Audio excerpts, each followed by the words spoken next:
জি sir সেটা তো অবশ্যই। অপরাধী আজ হোক কাল হোক পুলিশের তাহলে ধরা পড়াই লাগবে, খালি সময়ের অপেক্ষা মাত্র। তা বুঝলাম, কিন্তু আমাদের হাতে তো কোনো প্রমাণ সাক্ষী কিছুই নাই স্যার। প্রমাণ ছাড়া তো একটা মানুষকে অ্যারেস্ট করা ঠিক হবে লয়। দেখো সালে এক প্রমাণ সাক্ষী কেঙ্গা করে ম্যানেজ করবে সেটা তোমার ব্যাপার।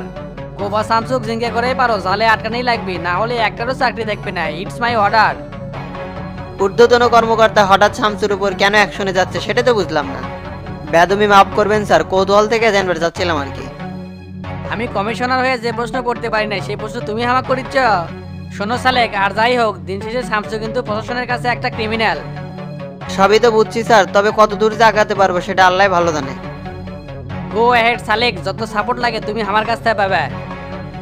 ওকে স্যার, দোয়া রাখবেন, রাখলাম তাইলে।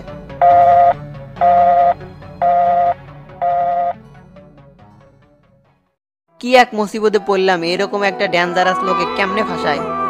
জিঙ্কা করে হোক বুদ্ধি একটা বের করাই লাগবে। উপর থেকে যে চাপ আসতে আছে ওই শালাক না ধরে পারলে সিআর নাই টানাটানি বেঁধে দেবো। মোকলেস, এ মোকলেস কোনটি রে? Yes sir.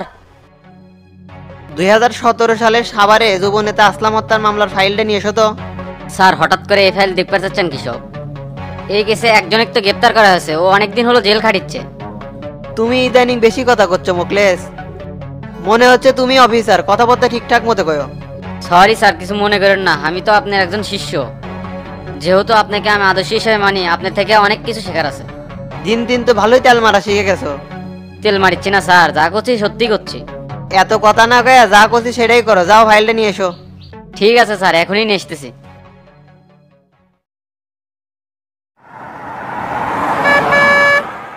ওস্তাদ ঢাকাত কৃষক যাচ্ছি করলেন না তো? ঢাকাত বসে থেকে অনেকে আমাদের বিরুদ্ধে মাথা মারিচ্ছে, সেই মাথাগুলো ছাইটে দিবে যাচ্ছি। এখন তো মনে হচ্ছে ঢাকা ছাড়া গ্রামত যাওয়াই আমাদের ভুল সিদ্ধান্ত আছিল। ঢাকাত থাকলেমনি বোক ফুলে চললেমনি, কোনো মায়ের বেটার সাহস ছিল না যে আমাদের নামে কাটি করে। বাঙালি তো খুবই খারাপ, নিজেকে যতই শুধরাইলে সঠিক পথে এগোচ্ছি ততই পেছন থেকে টেনে ধরা শুরু করছে। এইবার আর ছাড় নাই, মাথা গরম আছে, যাকি সামনে পামো কুবে একবার ভাস করে হাল দেবো। ঠিকই কছেন ওস্তাদ, এই জন্যই তো বাংলাদেশের জাতীয় খেলা কাবাডি। আমি কই কি ওস্তাদ, চ্যাংরা প্যাংরা গুলোকে আবার অ্যাক্টিভ করি, যারা আমাদের সাথে জিলেপির প্যাচ মারিচ্ছে তাকে সাইজ না করলে হচ্ছে না। তুই দেখিস টেরা, এইবার যদি মাঠে নামি খেলা হবে অন্য স্টাইলের। বহুত খেলার হিসেব তো জানি ওস্তাদ, কিন্তু এবার গ্যাম জাম কেঙ্কা হবে। সময় হোক এমনি বুঝবার পাবো, খালি নির্দেশ মতে কাজ করে। তা ওস্তাদ আগে কি বাসা বিলে যাবো না অন্য কোনোটি যাবেন? বাসায় পরে আগে গুরুর কাছে যাবো, খেলা তো শুরু হবে ওটি থেকে। কি করছেন ওস্তাদ, গুরুর কাছে যাবেন? সেটি তো যান না আজ থেকে 12 বছর হলে, অবশেষে ওটি যাবেন। প্রয়োজন হলে অবশ্যই যাওয়া লাগবে, হাজার হলেও গুরু। যদিও আমার ওপর রাগ করে আছে, তবে সামনে গেলে ওই রাগ পানি হয়ে যাবি। আমার খুব কৌতূহল হচ্ছে কতদিন পর তার সাথে দেখা হবে। গুরুর কাছে গেলে অতীতের স্মৃতির কথা মনে পড়ে যাবে, সে অন্ধকার জীবন। তাক বহুতবার কছি অন্ধকার ছেড়ে আলোর পথে চলে আসেন, কিন্তু শোনে না। তাহলে আবার ওটি যাবার চাচ্ছেন কৃষক? তাই অন্ধকার জীবনের মানুষ হলেও তার মন ভালো, জীবনের গুরুত্বপূর্ণ সময় তো তার সাথেই কাটাছি। আমরা যে ঢাকায় বেশ কয়েকদিন থাকবো, তুই কি বাড়িতে বেশি করে বাজার করে দিয়াচ্ছ? ওটেলে টেনশন করা লাগবে না, পুরো 1 সপ্তাহের বাজার করে দিয়েছি। তা ওস্তাদ আমার না 1 নাম্বার চাপ দিছে, খুব ইমার্জেন্সি। তাহলে ওই সামনে রেস্টুরেন্টে গাড়িটা ব্রেক কর, আমারও খুব খিদে লাগছে। আচ্ছা ওস্তাদ করতেছি।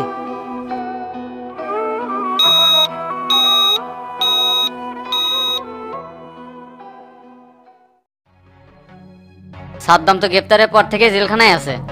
গ্রেপ্তার হলে কি হবে, বিচার তো আজও চলমান আছে।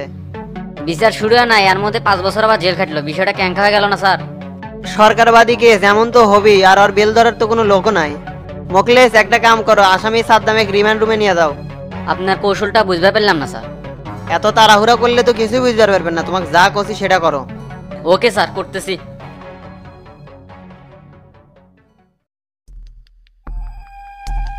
তা সাদ্দাম মিয়া কি অবস্থা তোর? স্যার আমার নাম সাদ্দাম মিয়া নয়, আমার নাম সাদ্দাম শিকদার। ওই একই হলো, মিয়াও যেটা শিকদারও সেটা, একই কথা।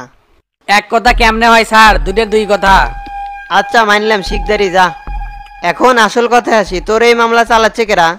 কে চালানোর মতো আমার কেউ নাই স্যার, বিনা দোষে 5 বছর ধরে জেল খাটিচ্ছি। সাভারে আসলাম হত্যার পিস্তল সহ তো গ্রেপ্তার করা হয়েছে, তাও কইতেছো তুই বিনা দোষে জেল কাটতেছো? কে রে, দিন দুপুরে এইভাবে কেউ কথা অস্বীকার করে? বিশ্বাস করেন স্যার, ওই পাশ দিয়ে আমি যাচ্ছিলাম, দেখি পিস্তল রাস্তাত পড়ে আছে আর আসলাম ভাই উপরে পড়ে আছে। এর বেশি কিছু আমি আর জানি না, এটা আগেও করছি এখনো করছি। মানলাম তুই করিসনি, করতো সেটা বিশ্বাস করবি লয়। বিশ্বাস না করলে কি আর করার, বিনা দোষে ফাঁসি হবি এ আর কি।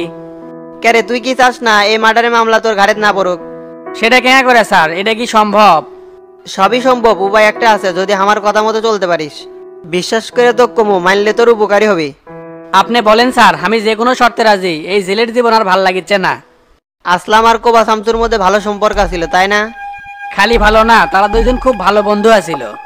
আর শামসু ভাই খুব ভালো মানুষ, তার সাথে সাভারে দীর্ঘদিন থাকছি। এখন তো এটি থেকে বাঁচবার চাইলে আদালতের কাছে একটা সাক্ষী দেওয়া লাগবে। কি সাক্ষী দেওয়া লাগবে স্যার, সেই কথা কন।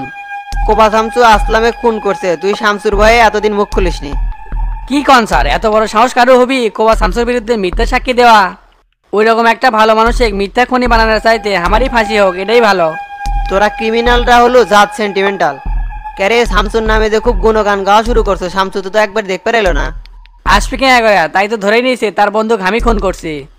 শোনেক সাদ্দাম মিয়া, সরি শিকদার, তোকে একটা দিন ভাবার সময় দিলাম। তুই যদি এই সাক্ষী দিবার পারিস তোকে বেকসুর খালাস দিয়ে দেবো, কথা দিলাম। এই জেলে থেকে আর কি করব, বাইরে যায় ভালো দেখে একটা মেয়ে বিয়ে করে ঘর সংসার কর, বাপ মায়ের সাথে থাক, অনেক শান্তি পাবি। কোপা শামসু কি তোর মায়ের বেটের ভাই হয় যে এত দরদ দেখান লাগবে? কি আমার কথাগুলো কি ঠিকঠাক বুঝতে পারছো? আচ্ছা স্যার, আগে আমি ভাবি, তারপরে আপনাকে জানাচ্ছি। তোকে ভাবার সময় দিলাম, চিন্তা ভাবনা করে আমাকে জানাইস। সেন্টি, এ সেন্টি, ইয়ে স্যার। এ বেটাক লকাবে ঢুকাও। Okay sir. এই বেটা চলে।